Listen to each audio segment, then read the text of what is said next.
Pero en esta mesa les propusimos la idea de discutir esta idea de la amnistía, esta idea de una propuesta que ha sido muy polémica y que se ha interpretado de mil maneras y que en todo caso nos obliga a discutir cómo enfrentar un fenómeno de las dimensiones que tiene México. Ahí hay una propuesta, hay otras, hay otros planteamientos. Lo único que creo que nadie podría negar es la urgencia de hacer algo que dé realmente la vuelta a la realidad mexicana en materia de violencia y de crimen organizado y todo lo que hemos aquí hablado. Propongo que la ministra Sánchez Cordero nos explique de qué va esta propuesta, cuál es el alcance y hasta dónde un presidente de la República puede impulsar una idea de este calibre y cómo lo están imaginando, doctora. Mira, desde luego, como lo ha dicho Andrés Manuel en varias ocasiones, es una de tantas propuestas. Por supuesto que él está totalmente de acuerdo en que a través de la inteligencia financiera se les pegue a los delincuentes, sobre todo al crimen organizado, a través de sus recursos, que es lo que más les duele, la realidad de las cosas.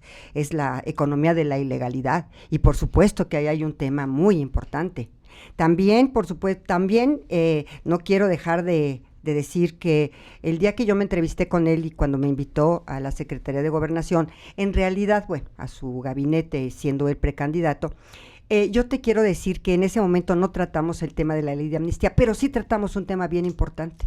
Y me dijo, llegando a la Secretaría de Gobernación, lo primero que quiero es una política pública de recuperación del tejido social y una política pública para aquellas madres, hermanas, abuelas que han perdido a sus esposas o a sus hermanos, a sus hijos en esta ola de violencia enorme, porque el año pasado fue uno de los años más violentos y creo que este trimestre es uno de los trimestres más violentos en muchísimos años, que han perdido a sus familiares, que han perdido a sus hijos, a sus nietos, a sus esposos, a sus padres, ¿sí? Y que ellas tengan la seguridad de que nosotros vamos no solamente a acompañarlos, sino a revisar las políticas públicas para actualizar protocolos, para tener un registro nacional de desaparecidos real, capacitar a los funcionarios, una información concreta, efectiva y una transparencia y una capacitación jurídica real en todo este tema. O sea, no está olvidándose de las víctimas.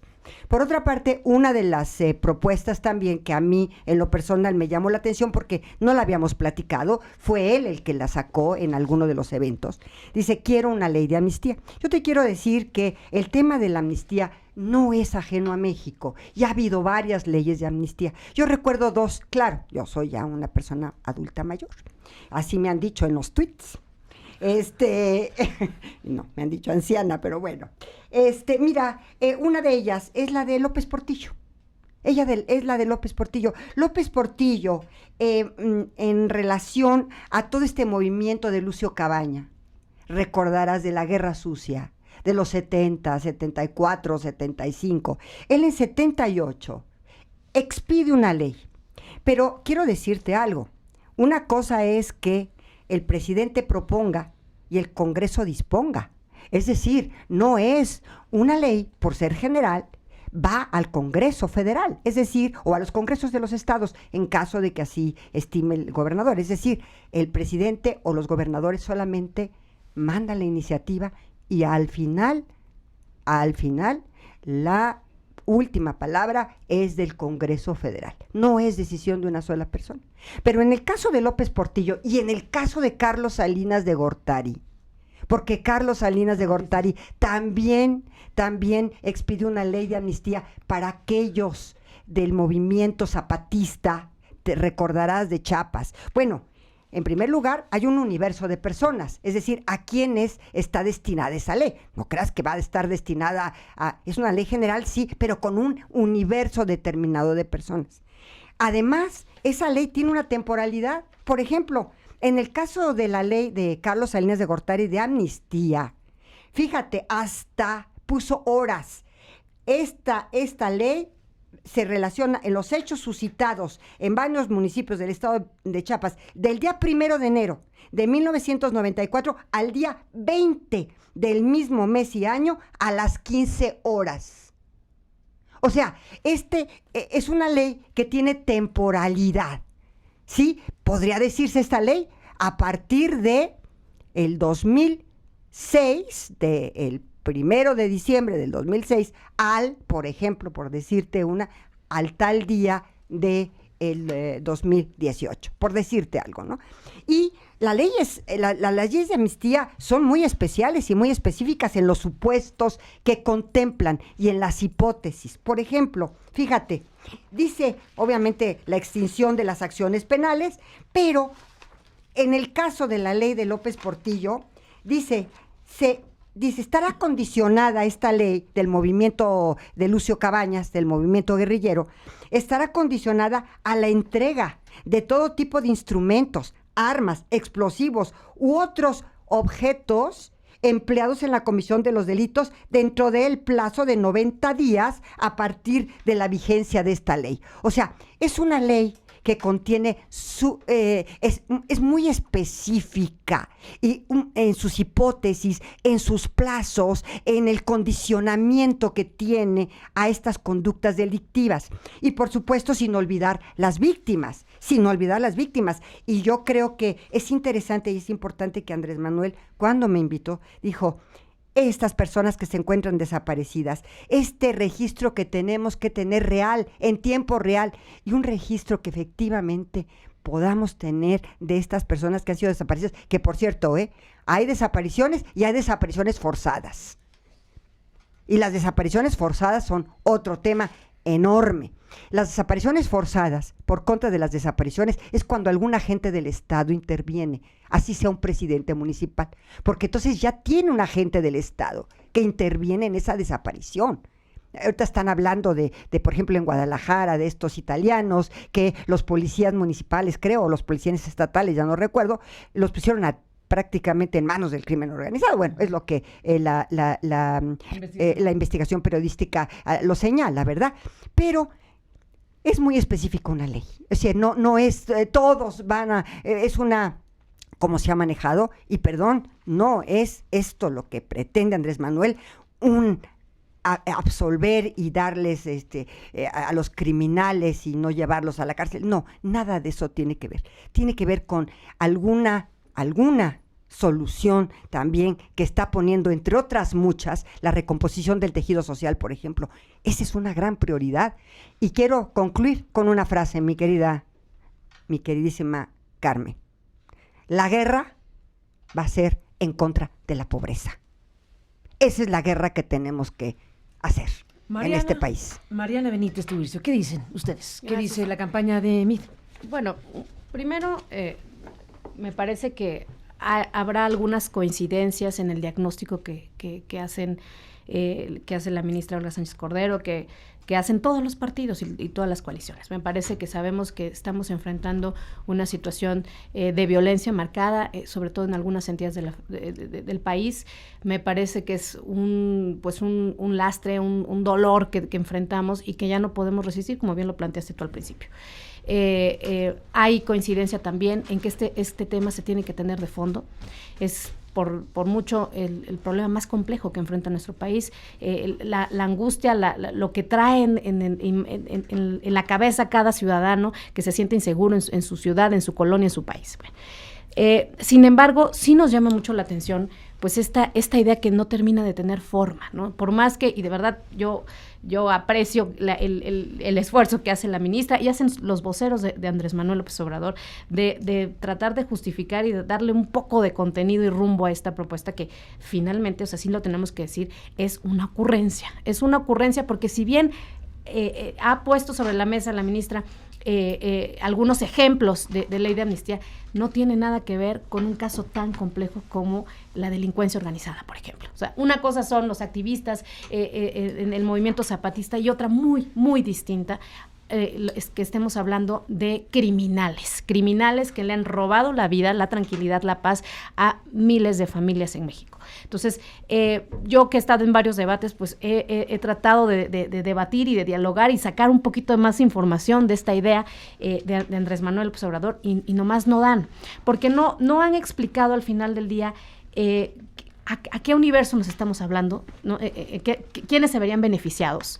Sí, ciertamente por cuánto tiempo, pero más allá, ¿qué vamos a hacer con las miles de víctimas y cómo se les va a reparar su daño? ¿Sí? Si estamos hablando de darle amnistía a los secuestradores, de darle amnistía a los homicidas, de darle amnistía a los narcotraficantes. Entonces, no se le ve de verdad ni pies ni cabeza. Entonces, yo no puedo debatir con algo que realmente no sabemos cuáles son los extremos de esta propuesta. Lo que sí llama la atención es que sí ha insistido en esa idea. Sí.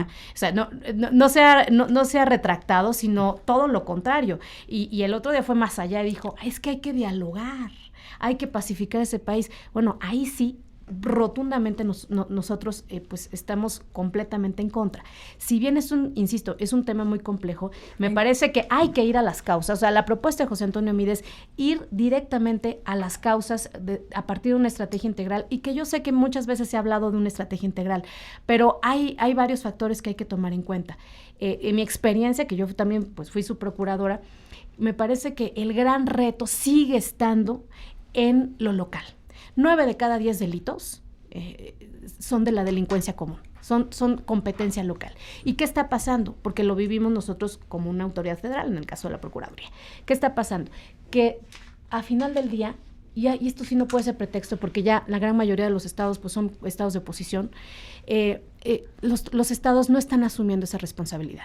No se está capacitando a los policías, no se les está dando realmente, o los cursos de capacitación son todo menos eso, realmente darles herramientas. Hay mucha simulación en ese tema. No se están fortaleciendo las instituciones de procuración de justicia, las fiscalías. De verdad, yo lo veía, se les daba, los recursos, se les apoyaba, se les brindaba la cooperación, la coordinación, etcétera, y los estados no terminan de asumir esa responsabilidad. Cuando pasa un tema, digamos, un hecho delictivo fuerte que simbra a la sociedad, entonces lo primero que hacen es voltearse hacia la federación y decir, ven a ayudarme, ¿sí? Y es un cuento de nunca acabar el tema policial, el tema de prevención, el tema de las fiscalías. Entonces, creo que aquí lo que Meade propone es fortalecer la prevención del delito desde un enfoque integral, desde un enfoque de trabajo comunitario, y por eso se conecta también con la propuesta que tiene de Avanzar Contigo, una propuesta de realmente brindar y generar eficazmente las condiciones para que jóvenes, niños desde la primera infancia pues accedan a la educación, accedan a salud, accedan a la alimentación. Pero si nos vamos más allá, también ha hecho un planteamiento muy fuerte, muy serio, de una relación bilateral donde se asuman nuevos compromisos. Una relación importante con Estados Unidos, firme, determinante, porque hay dos temas que aquí no han terminado de resolverse. El tema de las armas y el tema del flujo del dinero y evidentemente el tema del flujo de las drogas.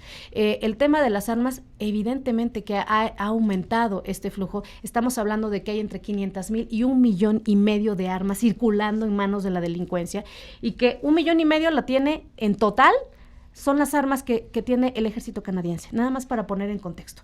Entonces, desde luego que ninguna política de armas que aquí el Estado mexicano implemente va a funcionar si no atraviesa por realmente tener un acuerdo bilateral importante con Estados Unidos. Segundo, el tema del consumo. También allá se tienen que hacer cargo en Estados Unidos de que esta situación pues alimenta un círculo vicioso. Ellos consumen, nosotros la mandamos. Entonces, nuevamente, aquí se tiene que hacer un planteamiento de fondo en un tema de pues una corresponsabilidad mucho más firme entre ambos países. Bueno, por otro lado, pues ¿qué ha planteado José Antonio Meade? Insisto, tenemos que volver a establecer un sistema, sí, sistemas de inteligencia, lo ha planteado también, sistemas eficaces de inteligencia, y un punto que ha puesto valientemente sobre la mesa es veamos y pensemos, a pesar de nuestro federalismo establecido en la Constitución, ¿qué podemos hacer en términos de las leyes? Ya tenemos un código procedimental a nivel nacional, pero todavía falta abordar el tema de un código, de una legislación única, principalmente sobre ciertos delitos, o sea, ciertos delitos de mayor impacto que afectan a todas las entidades. ¿Por qué?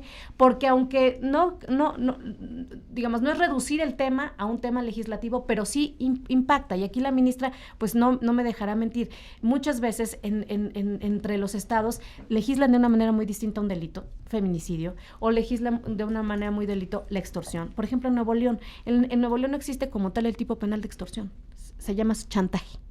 Y es uno de los delitos que más afectan a la sociedad de Nuevo León, pero no está legislado de manera correcta. Entonces, sí me parece que tenemos que hacer, si no un código único, vamos a dejarlo así, sí una legislación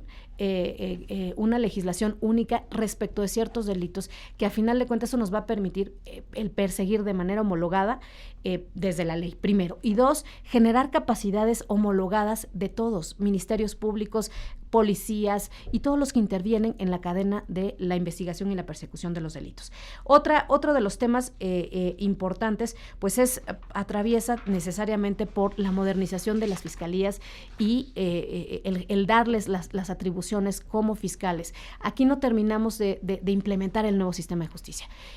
También estuvimos muy involucrados, la ministra desde su trinchera y yo desde la Procuraduría, y lo viví.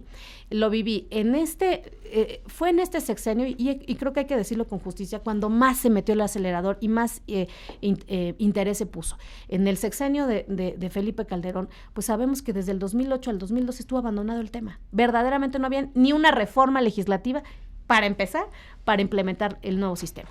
Y en sí se apostó, pero ahora ¿qué sigue? Porque ahora ya no tenemos un órgano implementador y no conocemos bien a bien cómo van todos los estados. Nuevamente volvemos al tema que yo planteo, el tema de la corresponsabilidad y de un verdadero federalismo en este tema, en asumir los estados la persecución de los delitos y tener una efectiva colaboración. Se ha hablado, nuestra premisa fundamental cuando se llegó a este gobierno es que debía haber una efectiva coordinación que nunca hubo, ni en letra, ni en ánimo, en el sexenio de Felipe Calderón. Y aquí se trató de apostarle todo a la coordinación, sin embargo, seguimos enfrentando un grave reto sobre este tema.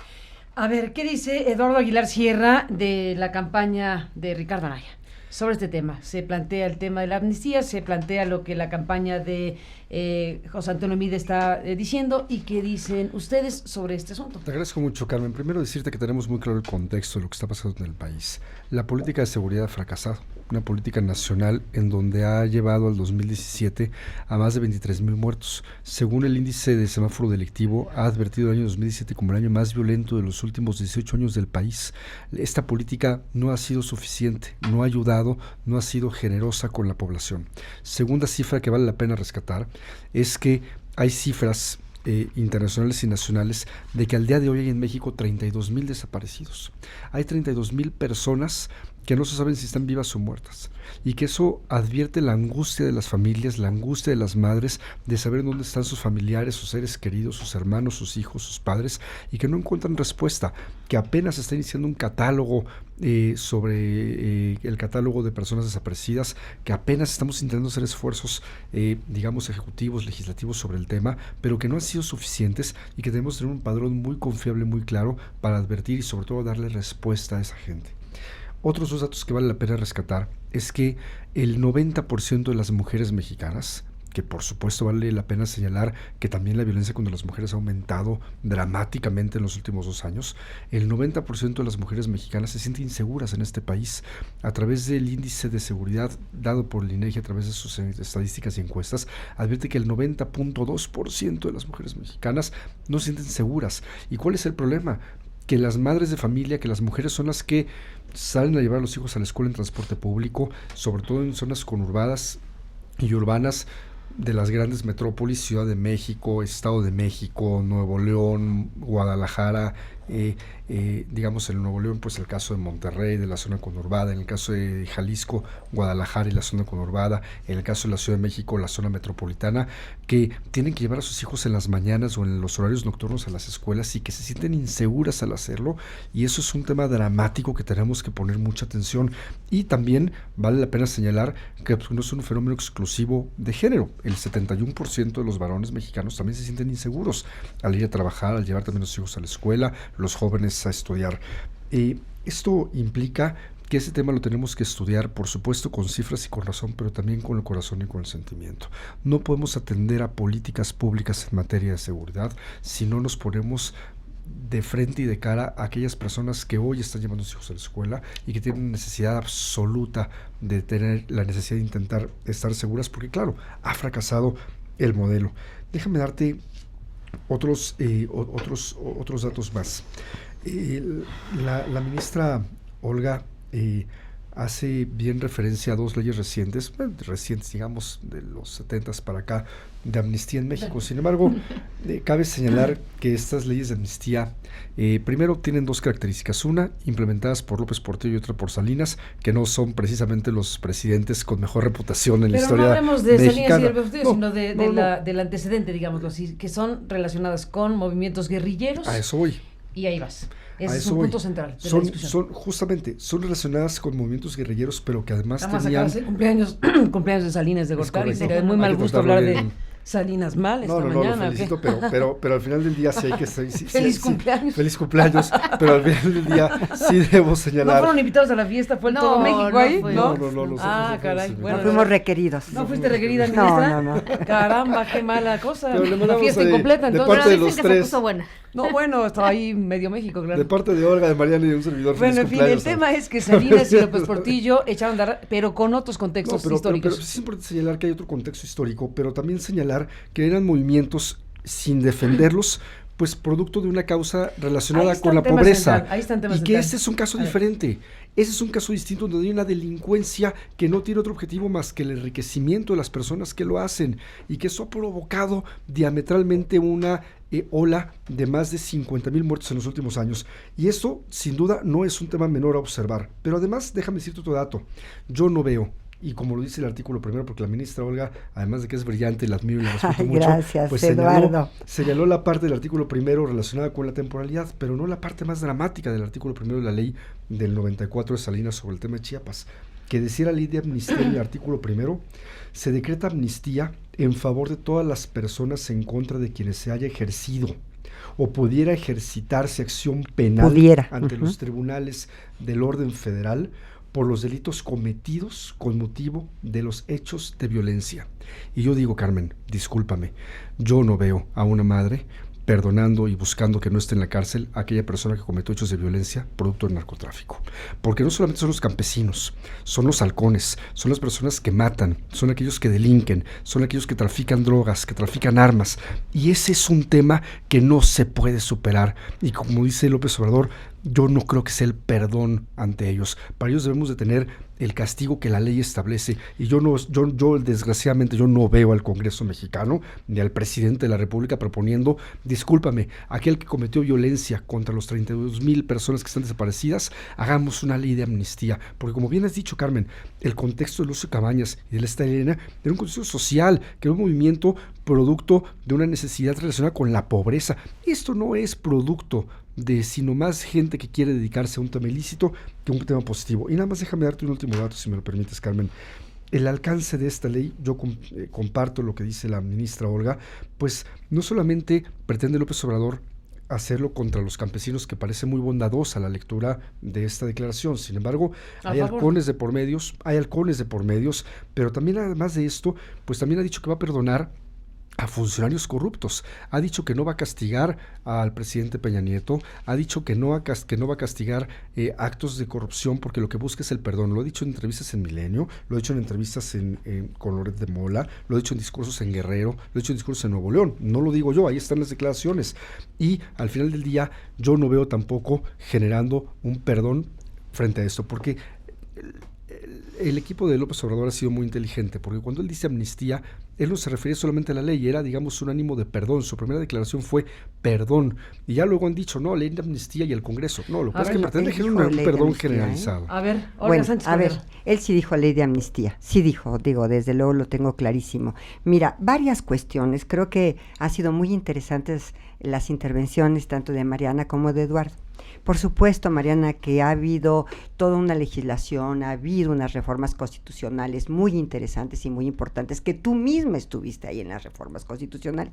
Pero yo, por ejemplo, digo lo siguiente, del artículo 21, que fue reformado en el 2008, que establece con toda claridad: la seguridad pública es una función a cargo de la Federación, de las entidades federativas y de los municipios. Y lo que tú señalabas, que comprende la prevención de los delitos. Esto es básico, correcto, fundamental, lo acabas de señalar tú. La prevención, la investigación y persecución para hacerla efectiva, así como la sanción de las infracciones administrativas en los términos de ley, etcétera, etcétera. Y luego un segundo párrafo, bueno, el párrafo siguiente de esta mención de la Constitución de la Seguridad Pública, y en eso me basé el día de ayer, mi querida Carmen, para decir que la Ley de Seguridad Interior era inconstitucional. Porque fíjate lo que señala el artículo 21 también: las instituciones de seguridad pública serán de carácter civil. Civil, ojo, las instituciones de seguridad pública. Y dice, obviamente, disciplinadas y profesionales. El Ministerio Público y las instituciones policiales de los 3 órdenes de gobierno, como decía Mariana, deben coordinarse entre sí para cumplir los objetivos de la seguridad pública y conformarán el Sistema Nacional de Seguridad Pública, que estará sujeto a las siguientes bases. Bueno, esto por una parte, yo creo que doy la respuesta. Ojalá hagamos ya realidad en los hechos este artículo 21 constitucional de la reforma del 2008. Por otra parte, yo creo, y me lo preguntó Andrés Manuel, porque las conversaciones que hemos tenido Andrés Manuel y yo últimamente han sido más frecuentes, aun cuando él está en campaña, pero los contactos que hemos tenido. Él me preguntó sobre el artículo 108 constitucional. Y me dijo sobre esto que está diciendo ahorita Eduardo. Por supuesto que no le toca a los presidentes. ¿A quiénes les toca? Les toca a las procuradurías, a las fiscalías y, en última instancia, a los tribunales resolver la situación jurídica de cualquier persona en este país a través de una resolución judicial. Entonces, al presidente no le toca. Lo que ha dicho es estrictamente constitucional. No va a meter a la cárcel al presidente porque no tiene las atribuciones para hacerlo. Ahí está una fiscalía autónoma, ahí están los tribunales, jueces y magistrados, que al final del día serán los que tomen las decisiones sobre el estatus jurídico de una persona. Entonces, por supuesto que lo hemos platicado, y incluso cuando me invitó en esta ocasión a esta posición, lo comentamos, porque se lo pregunté. Yo le dije, a ver, don Andrés, ¿qué va a pasar con todas estas personas, funcionarios, que su conducta cuando menos es cuestionada?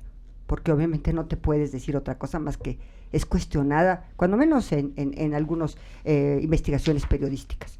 Y la respuesta fue clarísima. Y le dije, no solamente se la compro, estoy de acuerdo con usted. Dijo, ¿qué tiene que hacer un gobierno? Respetar a las instituciones de procuración e impartición de justicia. Y le dije, por eso he luchado toda mi vida. Pues eso es lo que vamos a hacer. Y eso es lo que está diciendo. Bueno, ahí estamos en otro territorio, que es el asunto del artículo 108, que ya dijo que va a proponer modificarlo. Así es. Que es el tema de que se puede... Pero no puede ser retroactivo. Que es el tema de que se puede investigar a un presidente por hechos de corrupción, aún en funciones, y que ese artículo 108, pero sí puede mandar una iniciativa. Sí podría. Y entonces el Congreso tendría que decidir si se mueve o no el artículo 108. ¿Tiene alguna opinión acerca del asunto, Mariana? Bueno, sobre esto me parece que es muy importante destacar la propuesta que ha venido desde hace ya unos meses manejando José Antonio Midecías desde la precampaña. Y lo puso muy claro, el tema del fuero. Porque esto atraviesa por la voluntad de que estén manifestando cada uno de estos candidatos por combatir a fondo la corrupción.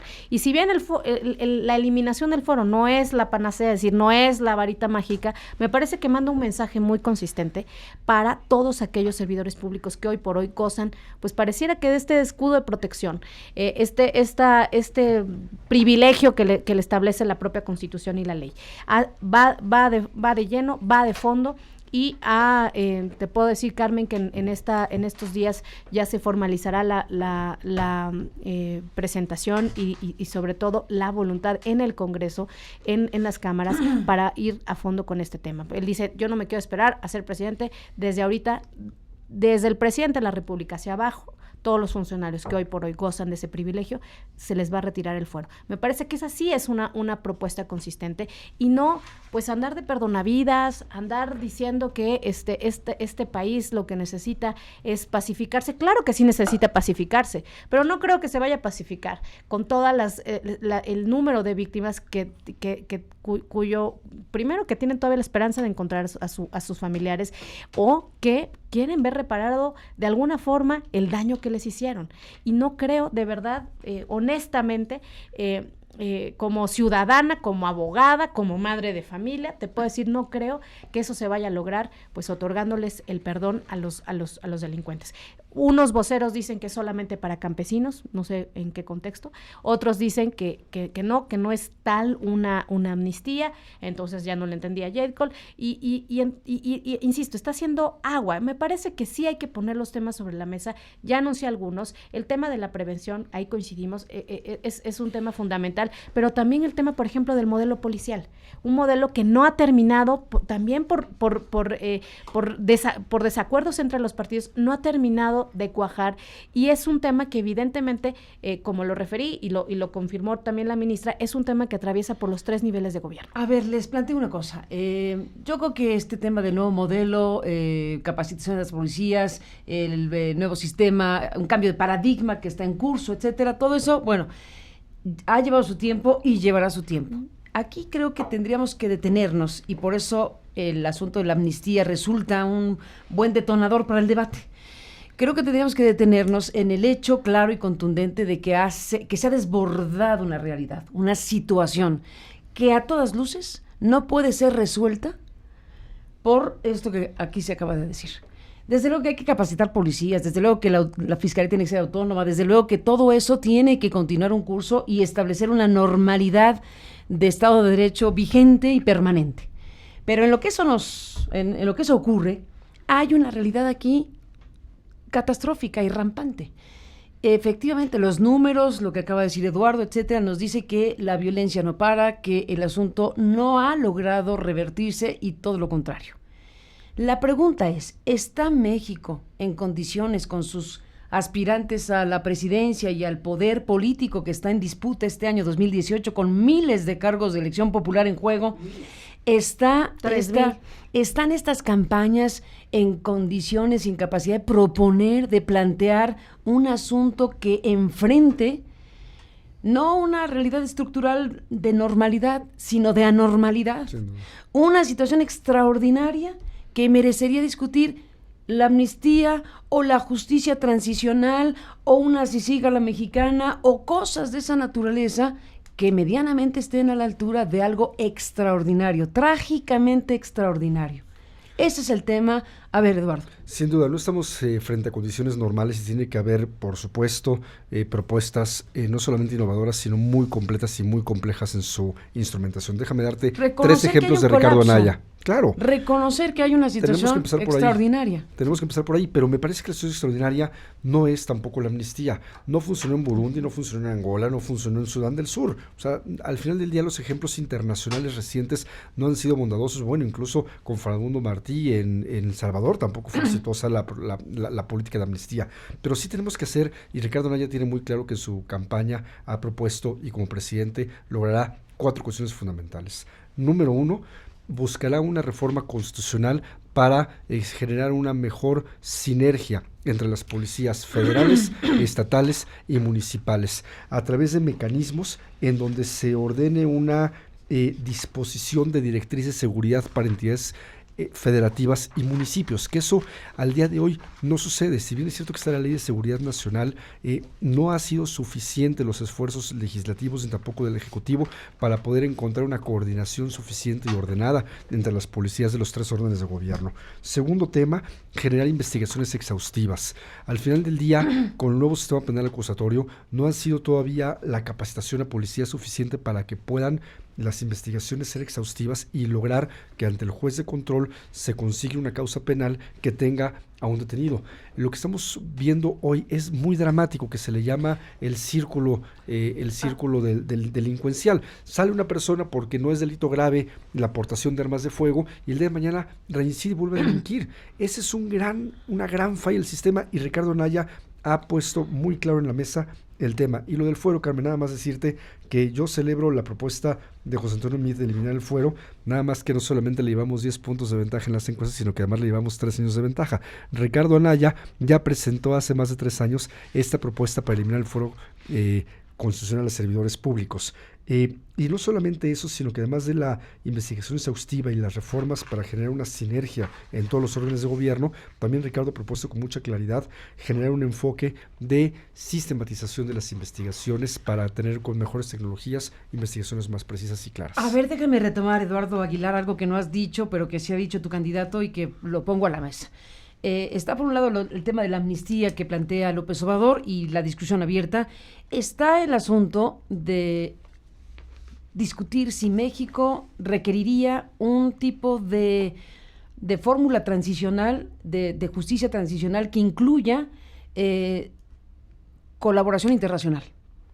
La CICIG en Guatemala, por ejemplo, o el organismo que patrocina las Naciones Unidas, o lo que pasa en Honduras, que tienen complicaciones y demás, pero digamos, una decisión de Estado de abrir precisamente las propias instituciones de procuración y de impartición de justicia a la palabra es horrenda, pero en fin, se me ocurre la intervención, la colaboración internacional, de tal manera que se vean fenómenos de combate a la corrupción, no para situaciones del pasado, sino se hace a partir de un punto de arranque. Y entonces, ¿qué cosa vemos? Vemos que en Guatemala, en El Salvador, en otros países ha habido fenómenos de investigación contra la corrupción, que ese es el gran tema. O sea, aquí va junto con pegado la corrupción, el narcotráfico, el crimen organizado. No podríamos imaginar algo que no diga la palabra corrupción en mayúsculas. Están las campañas de Andrés Manuel, de Meade, de Anaya, planteando en algún momento esta posibilidad, esta idea de que pudiera México abrirse a una colaboración internacional tipo, si sigue en Guatemala. Esto no lo he platicado yo con Andrés Manuel. A mí me parece... Con fiscales independientes extranjeros, y a mí me parece que tenemos alto calibre. A mí me parece que en México tenemos gente calificadísima. Mira, por ejemplo, yo sugeriría que si se va a crear una institución como la que tú señalas, por ejemplo, podría ser presidida por algún exministro de la Corte. Podría sugerir yo, por ejemplo, a Juan Silva Mesa. O sea, ¿por qué ir a buscar extranjeros? ¿Por qué abrir extranjeros? No sé, no lo he platicado con Andrés. Esta no es una posición de Andrés, una posición personal. Quiero que quede claro. Pero ¿por qué no, por ejemplo, Juan Silva Mesa, que es un ministro impecable, que presida una comisión o una institución de esta naturaleza?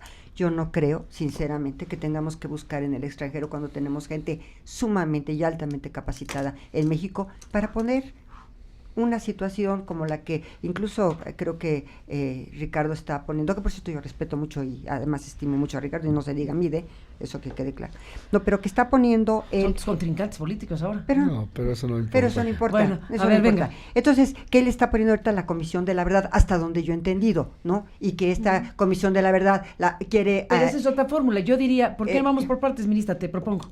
Vamos por partes. Eso de la Comisión de la Verdad es otra figura. Y si quieren, ahorita la abordamos. Pero en este momento, Ricardo Anaya sí dijo, incluso una réplica le hizo Jacobo Dayan, que es un experto en la materia, que no era suficiente lo que decía Ricardo Anaya, pero dijo que sí estaría dispuesto a abrir precisamente esta posibilidad de que, así como ocurrió con el caso Ayotzinapa, que ya podríamos discutir ampliamente el asunto, que vinieron especialistas internacionales convocados por la Comisión Interamericana de Derechos Humanos frente a un caso que no se ha resuelto, que es emblemático como la desaparición de los 43 estudiantes de Ayotzinapa, vinieron los especialistas del más alto nivel, fiscales especializados, gente que ha tenido en sus países desempeños muy notables, etcétera, y colaboraron con el Estado mexicano, no sustituyeron al Estado mexicano, colaboraron con el Estado mexicano y, bueno, pues colocaron las cosas en otra dimensión. No hablemos del caso de Ayotzinapa en este momento, pero esa es una figura lo más cercano a lo que aquí se está discutiendo. A ver, Mariana, porque aquí me pides la palabra. Sí, a ver, yo creo que esta idea puede sonar muy atractiva y más porque viene importada entiendo, de Castañeda, en fin, suena muy bien, pero yo preguntaría, hablo de que en estos países ha habido una en el experiencia. largo plazo, sí, correcto, es decir, son ejercicios que han habido en otros países que están y válidos, ¿no? Sí, claro. Pero aquí yo diría, ¿y en el largo plazo qué? A ver, yo planteé 4 grandes propuestas de José Antonio Meade. Legislación, un tema de legislación, es lo que digo. un tema En de el largo prevención, plazo, sí. un tema de prevención a fondo, que sinceramente, y lo tengo que decir, me parece que nos ha faltado, abordar sobre pero ese nadie tema. va a discutir eso, prevención. Mariana. No, pero ahí voy, es que ahí voy construyendo mi punto. A ver, venga. Fortalecimiento en lo local, ¿sí? Que ya planteé por qué, y un planteamiento distinto y determinante con el país vecino. Entonces, estos 4 puntos, estos sí tienen un fundamento de construir desde la base. A ver, ¿qué va a pasar si empieza a abordar algunos casos esta comisión, etcétera, y luego qué? Un ciudadano va a decir, ya abordaste tales temas, te investigaste casos de corrupción sonados, muy bien, y luego... Esto y luego volvemos al punto. ¿Qué hicieron las por la otra, es una y la otra? ¿Qué hicieron? Bueno, eso no se está discutiendo. Se está discutiendo esta idea en abstracto, ¿no? Entonces, ¿y luego qué? Eso no va a resolver el tema de la prevención. Eso no va a resolver el tema de la descomposición del tejido social que hay abajo. Bueno, una y la otra. Me parece que yo ahí coincidiría con la ministra Olga Sánchez Cordero. Primero terminemos de fortalecer. A ver, ¿qué no estamos abocados en nuestro sistema anticorrupción? No, a ver, pero ¿por qué importar figuras distintas y nuestras instituciones, si eso es lo que tenemos que apelar, a fortalecer nuestro Estado de Derecho? A ver, venga, lo que dice Anaya. A ver, con mucha Ricardo claridad. Anaya, que plantea que sí se supuesto, pronunciaría por eso. Por supuesto que nos pronunciamos a favor de un observatorio internacional que acompañe las investigaciones que se hagan en materia internacional. Y no solamente un observatorio, sino un acompañamiento, por supuesto. Partimos de un tema, partimos del descrédito de la Procuraduría General de la República. Partimos del descrédito de las investigaciones, del uso faccioso de las procuradurías para combatir los temas más delicados y más trascendentes para el país. Esto nos orienta... Mariana, te yo te voy a decir una cosa, a ver, ahorita en réplica voy a abordar. Te agradezco mucho. Dame un segundo. Encantado. Al final del día, este descrédito que ha provocado la Procuración de Justicia en México, que una fiscalía que nosotros hemos buscado, que no ha querido todavía el gobierno encontrar su autonomía, que es una exigencia de todo México, pues tenemos que encontrar mecanismos alternativos. ¿Y qué estamos buscando? Por supuesto, un acompañamiento de instituciones internacionales acreditadas, de organismos internacionales que no son ONGs, son organismos internacionales que generen, por supuesto, certeza sobre las investigaciones. Y con eso concluyo, Carmen. A ver, si lo que quiero saber es el alcance de la propuesta de Anaya para dejarla aquí en la mesa. Te lo digo con claridad. ¿Hasta dónde van? Te lo digo con claridad. Primero, no le gusta ni a Andrés Manuel ni a José Antonio Meade al PRI esa propuesta, por una razón, porque no les gusta que alguien venga a decirles que no están haciendo bien su trabajo. Nosotros queremos que alguien nos diga cómo mejoramos, cómo podemos hacer mejor las cosas, y por supuesto, el Alto Comisionado de Naciones Unidas en el informe del año pasado y de hace 2 años dijo que México tiene un gran problema de corrupción, un grave problema para combatir la seguridad, y yo diría que contemos con esos mecanismos que acompañen, que generen un ejercicio de acompañamiento con tecnología de punta. Por supuesto que no nos cerramos, al contrario, bienvenida a toda la colaboración internacional para encontrar mejores condiciones de justicia para México. Olga Sánchez Cordero. Mira, acaba de decir el tema central, descrédito de las instituciones mexicanas, y por eso voltear a ver al extranjero. Lo acaba de decir con todas sus letras, descrédito. ¿Por qué no empezamos a creer en nuestras instituciones, a fortalecer nuestras instituciones y que nuestras instituciones empiecen a funcionar dentro del Estado mexicano para servir a nuestra población? Yo creo que ahí tenemos un tema bien interesante y bien importante. ¿Por qué siempre el descrédito? ¿Por qué? Bueno, vamos a ver cuáles son las causas de este descrédito. Vamos ¿Cuáles son, ministra? Hagamos un diagnóstico rápido al vuelo. Bueno. ¿Por qué está el descrédito de las instituciones? Dirá el público, a ver qué digan aquí los representantes de las campañas. Yo ¿Por qué la gente no cree en las instituciones? ¿Por qué la gente tiene una crítica permanente a las instituciones, a la Corte, a la Procuraduría, a los ministerios públicos en general? Sí hay un problema, una crisis de credibilidad seria. Por la corrupción Ahora, en gran parte. ¿qué les decimos? ¿Crean en nosotros así nomás? No, A ver, no. A ver, yo Exacto. quiero hacer 2 comentarios. Una, Venga. me parece que de escuchar a Eduardo también no termino más bien, me queda claro que no terminan ellos tampoco de entender este modelo que están proponiendo, ¿eh? O sea, Por supuesto soltaron que no. así la propuesta, un poco como Andrés Manuel, pero no tiene contenido ni sustancia la idea, no veo por dónde. Bueno, segundo, yo sí coincido con la ministra Olga Sánchez Cordero en que tenemos que apostarle nuevamente a las instituciones. Ya sé que nadie cree en los ministerios públicos, nadie cree en las procuradurías, pero empecemos por de verdad meterle dinero, un tema presupuestal. A ver, simplemente aquí dice como un gran lugar común, Eduardo, ¿no? Que la Procuraduría y el uso faccioso. A ver, vayámonos a las cifras de los estados, porque aquí está muy simplista el argumento de, es que la Federación tiene la culpa, ¿no? La PGR siempre es la culpable. A ver, revisemos las cifras, simplemente de los 9 estados que ustedes están gobernando. Aguascalientes subió 110% la violencia, los homicidios. Entre enero y diciembre de 2016 versus enero y diciembre de 2017. Baja California, más 77%. Baja Sur, 217% la violencia. Chihuahua, 27%. Nayarit, 548%. O sea, a ver, algo está pasando en lo local. O sea, no nos vayamos nada más a apuntar hacia la Procuraduría, la PGR. ¿Qué está haciendo la PGR? Por supuesto que hay mucho que hacer, por supuesto que hay una gran necesidad de que la institución federal de procuración de justicia está enfrentando grandes desafíos, por supuesto, y hay que hacernos cargo, pero volvamos a lo local. Si no terminamos de arreglar el tema local, si no terminamos de meterle dinero, para muchos políticos es la institución menos sexy.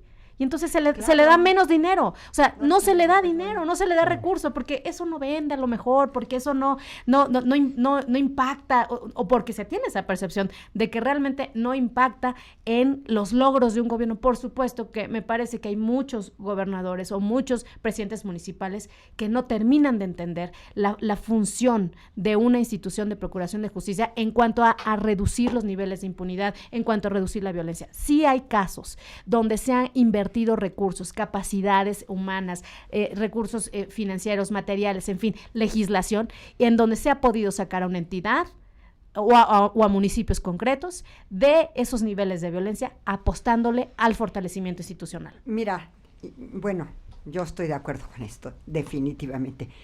Cuando yo he platicado, o como ministra habría platicado con algunos gobernadores, lo que ella dice, no es glamoroso invertir en justicia, no es glamoroso invertir en tribunales, tampoco en investigadores, ni en procuradurías. Es glamoroso, sí, ir a construir un puente, hacer obra pública, eso sí es glamoroso, eso sí dicen, pero el problema de la justicia, tanto de la procuración como de los tribunales, eso no se ve.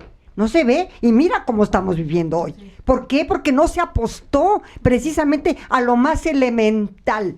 Un Estado no puede más que justificarse dándole seguridad a su población y respetando sus derechos humanos. ¿Para qué más queremos a un Estado si no es para la paz social, para recomponer este tejido social que tenemos en este momento? ¿Sí? ¿Y cuál es su justificación si no es esa? No estamos en paz en México, no tenemos paz. La razón de ser del Estado. Exactamente, la razón de ser del Estado. Porque en última instancia, mi querida Carmen, el Estado se justifica única y exclusivamente por la atención a los derechos humanos, su protección, su garantía, su promoción, su progresividad y por la paz social y la seguridad que puede dar. Pues ahí están estos temas, este debate obligado, esta realidad mexicana que es necesario que los candidatos, que los aspirantes, que la sociedad en su conjunto discuta, debata y veamos qué hay en perspectiva. Estamos frente a un recambio de poder muy importante en México, enorme, como sabemos, y es urgente saber qué están pensando hacer los que quieren ir al Congreso, los que quieren ir a la presidencia, los que quieren ir a los gobiernos de los estados y todo lo que aquí está a la mesa. Así que, bueno, pues dejamos aquí esta Pues es una aproximación al tema porque esto es un asunto que requiere una discusión muy amplia. Enorme. Está pues esta discusión acerca de la propuesta de amnistía y todas sus connotaciones e interpretaciones múltiples que se ha dado a lo largo de estos días. Está la discusión respecto a si sí o no hay que abrir la puerta también a un tipo de asistencia internacional, más allá de la observación, sino de asistencia internacional como la que aquí se ha discutido y plantea el candidato Anaya. Y está lo que plantea Mid y lo que está Mariana aquí exponiendo, que tiene que ver, bueno, con todos estos elementos pues relacionados con una estructura, un sistema, al final de cuentas. Así que les propongo, para cerrar esta mesa, que les aprecio mucho, hayan podido desarrollar en esta mañana, les propongo una última ronda, Eduardo, para cerrar. ¿Qué dirías? Muchas gracias. Pues retomo un poco en resumen lo que hemos comentado. Perdona delincuentes a quienes matan, no. El modelo de López Portillo y de Salinas, en el modelo actual, tampoco. El modelo de una policía integrada con un ejercicio de coordinación nacional, sí. Observación internacional, sí. Acompañamiento internacional, sí. Mejores construcciones constitucionales para la autonomía de la Fiscalía, con mejor tecnología, también. Estamos frente a un problema muy grave y que sin duda hay coincidencia, y nosotros, cuando lleguemos a la presidencia de la República, Ricardo Anaya va a abatir los índices de inseguridad de este país y va a combatir, por supuesto, al crimen organizado con todo el peso y la fuerza. Carmen, como siempre, muchas gracias. A ti, todo. Gracias, Eduardo, por estar aquí en esta mesa de debate. A Eduardo Aguilar Sierra, como director jurídico del CEN del PAN, gracias por estar aquí. Mariana Benítez Tiburcio, ¿con qué te despides, Mariana? Me despido diciendo que definitivamente el tema es muy complejo, tiene muchas vertientes, no hay una solución mágica, ni un órgano internacional que venga aquí, ni una amnistía que suena ocurrencia nos va a resolver el tema. Me parece que sí hay coincidencias en este caso particular, sobre todo con la ministra Olga Sánchez Cordero, en que tenemos que es la propuesta de José Antonio Meade, reformar leyes, fortalecimiento institucional, pero desde lo local, o sea, con ese subrayado, ¿sí? Un nuevo acuerdo con Estados Unidos para el control de armas y el flujo de dinero y el consumo de drogas, y me parece que apostarle a la prevención. Creo que son grandes pendientes, no necesitamos una receta extraordinaria venida de algún país sofisticado. Me parece que pero sí necesitamos una receta, ¿estás de acuerdo? Desde luego que necesitamos una respuesta. Eso, aquí estamos haciendo cuatro muy buenos planteamientos, cuatro muy propuestas concretas que de hacerse a fondo, y creo que la que está más floja y que no ha podido realmente implementarse, transitar, en fin, es el tema de lo local, el fortalecimiento de lo local. Entonces, me parece que hay los elementos para poder detonar con voluntad política, pero insisto, no nada más del presidente de la República, sino de todos los gobernadores, y eso pasa por un acuerdo nacional. Y aquí hablamos de ese acuerdo nacional porque pues, definitivamente hoy por hoy, pues el país está dividido en colores, es decir, hay pluralidad en los gobiernos, y entonces sí se tiene que hacer construir un verdadero compromiso para atender el tema de la seguridad. Para cerrar, ministra Olga Sánchez Cordero, ¿cómo te despides? Fíjate que atrás de una ley de amnistía, históricamente, hay un tema de justicia social. En lo más profundo de una ley de amnistía hay un tema de justicia y de reclamo social. Yo no he visto todavía los detalles de la ley de amnistía que está proponiendo el candidato. Tendríamos que ver con mucha precisión el universo de destinatarios de esa ley, las hipótesis normativas, ¿sí? Y desde luego el plazo, porque como te lo acabo de señalar, en la ley de Salinas de Gortari hasta las horas y los minutos se señalaron en la ley de amnistía, ¿no? Entonces, yo creo que esto habrá que trabajarlo a fondo y a profundidad, pero sí quiero dejar muy claro, hay una justicia social en el fondo de toda ley de amnistía, entre toda.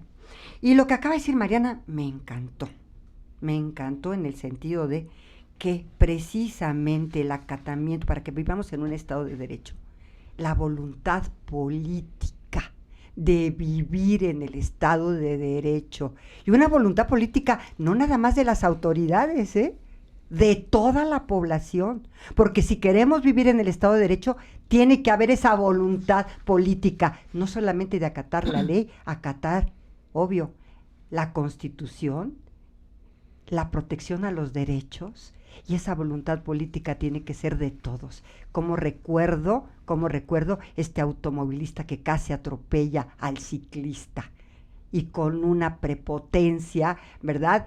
Le dice cualquier cantidad de cosas. A ver, la voluntad política para vivir en el Estado de Derecho y acatar y creer en las instituciones viene también, no de las autoridades nada más, de la propia población.